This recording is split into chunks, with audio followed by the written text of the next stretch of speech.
कहते हैं भारत की आज़ादी के बाद से सियासत में अगर आपको दिल्ली का तख्त हासिल करना है तो उसका रास्ता उत्तर प्रदेश से होकर गुजरता है, क्योंकि यहाँ लोकसभा की सबसे ज़्यादा 80 सीट। जिसने इन 80 सीटों पे कब्जा किया मानो उसने दिल्ली की सत्ता हासिल की। वैसे भी आगामी लोकसभा चुनाव का बिगुल कभी भी बच सकता है, इसीलिए आनंद फानन में बीजेपी ने निर्माणाधीन अधूरे मंदिर की प्राण प्रतिष्ठा के जरिए अपनी चुनावी सरगर्मी शुरू कर दी। तो वहीं ज़्यादातर हिंदी भाषी राज्यों की अगर हम बात करें तो यहाँ के नागरिक रोजी रोजगार की तलाश में भारत के अलग अलग राज्यों में जाकर बस गए और मौजूदा हालात में यह सिलसिला आज भी जारी है।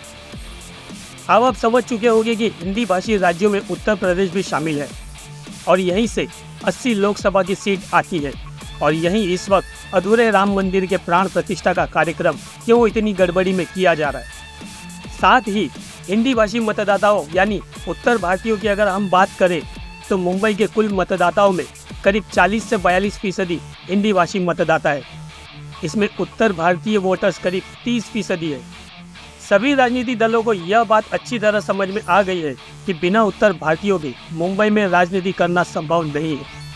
महानगर पालिका, विधानसभा और लोकसभा की सीटें जीतने के लिए उत्तर भारतीयों का साथ जरूरी है।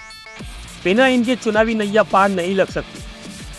उत्तर भारतीय वोटर्स जिस भी राजनीतिक दल के साथ खड़ा होता है उसकी जीत पक्की हो जाती है। कुछ साल पहले तक उत्तर भारतीय मतदाताओं के दम पर कांग्रेस की सरकार बनती थी।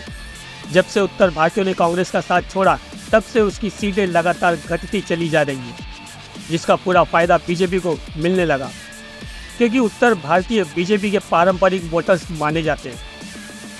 तो वहीं मुंबई कांग्रेस अध्यक्ष वर्षा गायकवाड़ खुद उत्तर भारतीयों को पार्टी से जोड़ने का प्रयास कर रही है। कांग्रेस आगामी चुनाव में ज़्यादा से ज़्यादा उत्तर भारतीयों को टिकट दे सकती है। इसी के साथ दूसरी तरफ शिंदे सेना भी उत्तर भारतीय सेल को सक्रिय कर रही है। पिछले दिनों मुख्यमंत्री एकनाथ शिंदे ने उत्तर भारतीय सेल के कई पदाधिकारियों को नियुक्ति प्रमाण पत्र भी सौंपा था। रही बात एनसीपी की, तो एनसीपी में बंटवारे के बाद से पार्टी के उत्तर भारतीय नेता पशोपेश में वो फैसला नहीं कर पा रहे कि वे किस पवार के साथ जाए। लेकिन इन सब के बावजूद केंद्र और महाराष्ट्र बीजेपी के लिए आज एक बुरी खबर सामने आई है, खासकर एकनाथ शिंदे, देवेंद्र फडणवीस और अजित पवार के लिए। जैसे कि हम सभी जानते हैं, फिलहाल इस वक्त इन तीनों की पार्टी मिलकर महाराष्ट्र की मौजूदा सरकार चला रही है। तो ऐसे में ऐन आगामी चुनावों से पहले उद्धव ठाकरे की शिवसेना की लॉटरी लगी है। उत्तर भारतीय समाज ने आज उद्धव ठाकरे से उनके निवास स्थान मातोश्री में जाकर मुलाकात की और सभी लोगों ने उद्धव ठाकरे की शिवसेना में प्रवेश किया, जिनमें ज़्यादातर बीजेपी, बीएचपी और बजरंग दल के कई छोटे बड़े नेता शामिल थे।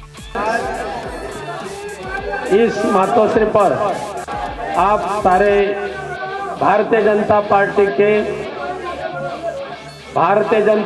के कई नेता, बजरंग दल के कई नेता, विश्व हिंदू परिषद के कई नेता आज शिवसेना पक्ष प्रमुख उद्धव जी ठाकरे साहब को मिलने के लिए आए हैं। उन्होंने बीजेपी से नाराजगी भी जाहिर की, साथ ही हिंदुत्व के बारे में भी बात की। मीडिया से बात करते हुए उद्धव ठाकरे ने केंद्र और राज्य की बीजेपी को आड़े हाथों लिया। कमलाकर सूर्यवंशी के साथ सैयद असलम, गली मीडिया, मुंबई। भारतीय जनता पार्टी छोड़ के आने का हमारा मुख्य कारण ये है कि आज भारतीय जनता पार्टी राम राज्य करते रावण राज्य की तरफ बढ़ते जाने का कार्य कर रही है।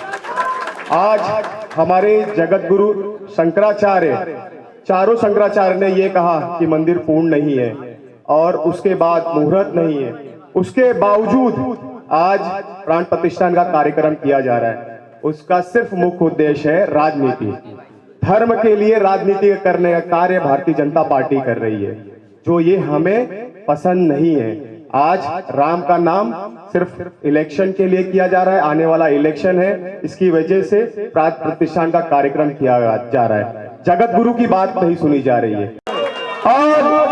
और मैं बता दूं, हिंदुत्व करने वाली भारतीय जनता पार्टी सिर्फ दिखावे के लिए हिंदुत्व करती है। यह हिंदुत्व, उनकी हिंदुत्व जो है वो धर्म में राजनीति करती है। लेकिन हमारा यह शिवाजी महाराज का हिंदुत्व है, सरदेव बाला साहब ठाकरे का जो हिंदुत्व है वो धर्म में राजनीति में धर्म की है। मैं ऐसे हिंदुत्व की प्रार्थना करना चाहता हूं और आप लोगों के सामने मैं ये संकल्प लेता हूं, आज आदरणीय उद्धव बाला साहब ठाकरे जी के इस समक्ष और मातोश्री के इस पावन प्रांगण में कि आने वाले समय में हम लोग अपने समाज को, लोगों को तो जोड़ेंगे ही जोड़ेंगे, लेकिन कोई उत्तर भारतीय नहीं, हम सभी भारतीय के रूप में शिवसेना में ला करके वापस मजबूती प्रदान करने का काम करेंगे। वीर शिव सैनिक सभी का स्वागत। खुशी है मुझे इस बात की, जो बात अपने दिल की बात, मन की बात तो सोच समझ कर होती है, लेकिन दिल की बात असली होती है। आपने अपने दिल की बात कही। हमने क्या किया, किसको मदद की, मैं याद दिलाना नहीं चाहता। मैं मानता हूं याद देनी नहीं चाहिए, याद रहनी चाहिए। और आपने जैसे कहा 92, 93 की बात, मुंबई को किसने बचाया था? शिव सैनिक और शिवसेना ने ही बचाया था। और जब संकट आता है मुंबई में, वो चाहे दंगा फसाद हो, भारी बारिश हो, कुछ भी हो, तो बाला साहब ने जो हमें सीख दी है कि उस वक्त जो भी आपत्तिग्रस्त है उसकी मदद करो।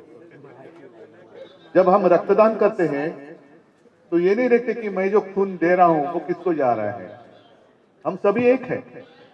हमने कभी ऐसे आपके और हमारे बीच में भेद नहीं किया कि आप परप्रांतीय हो, उत्तर भारतीय हो, हम मराठी है, सभी हिंदू। याद मुझे उस वाक्य की आती है जो प्रमोद महाजन जी ने कहा था, खुली भरी सभा में कहा था कि बाला साहब ने उनको कहा था कि प्रमोद देख, वो जमाना अलग था, अपने आप को हिंदू कहने के लिए भी लोग डरते थे, और तभी सिर्फ बाला साहब थे कि गर्व से कहो हम हिंदू हैं, वो नारा उन्होंने बुलंद किया था। तो उस जमाने में एक मिनट, तो उस वक्त बाला साहब ने प्रमोद जी को कहा था कि प्रमोद देख, इस देश में हिंदू बनकर वोट करेगा, मतदान करेगा। अब वो दिन आ गए, वो जमाना अलग था, करने वाले कोई अलग और थे, संघर्ष करने वाले कोई कुछ और थे, अब नहीं रहे, और उसका लाभ लेने वाले कोई और ही बैठे। संघर्ष से उनको मुझे नहीं लगता कुछ लेना देना है। पकी हुई रोटी वो खा रहे हैं, लेकिन वो रोटी पकाने के लिए जिसने कष्ट उठाए, दुर्भाग्य है वो एक तो अपने बीच में नहीं रहे, और जो बीच में अपने हैं उनको बाजू कर दिया गया है। आप सभी का मैं इसलिए स्वागत कर रहा हूं, एक तो इस मातोश्री में बहुत सारे लोग आए हैं, मेरे पिताजी के पास आए थे, मेरे पास भी आए, मदद के लिए आए थे, हमें बचाओ। और उस वक्त बाला साहब ने ये नहीं सोचा था आगे जाकर ये क्या करेगा, तो बचाया था उनको।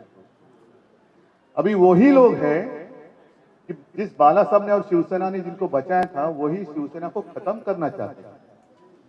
कोशिश करो, चलो मेरी चुनौती है, कोशिश करके देखो शिवसेना को खत्म करने की। हम लड़ने वाले हैं, या तो हमें खत्म करने वाले रहेंगे, रह ही नहीं सकते। और इसलिए मैं कहता हूं कि हमारे मन में कोई पाप नहीं है, हमने नहीं दुश्मन समझा, उन्होंने हमें दुश्मन बनाया, उन्होंने हमें दुश्मन बनाया।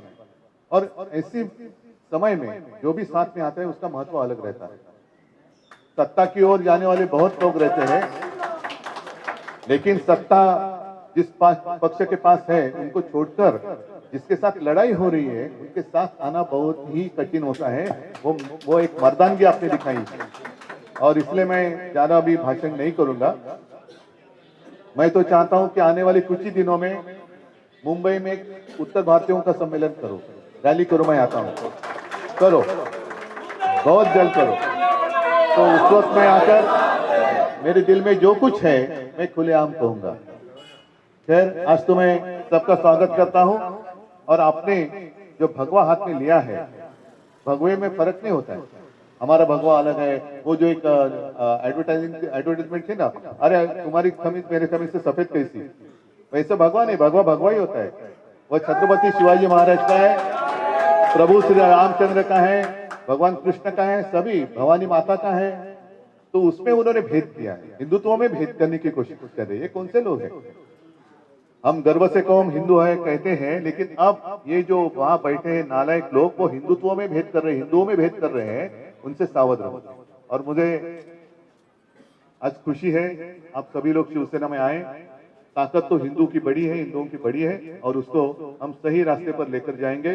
सबको मैं धन्यवाद देता हूं, स्वागत करता हूं। जय हिंद, जय महाराष्ट्र,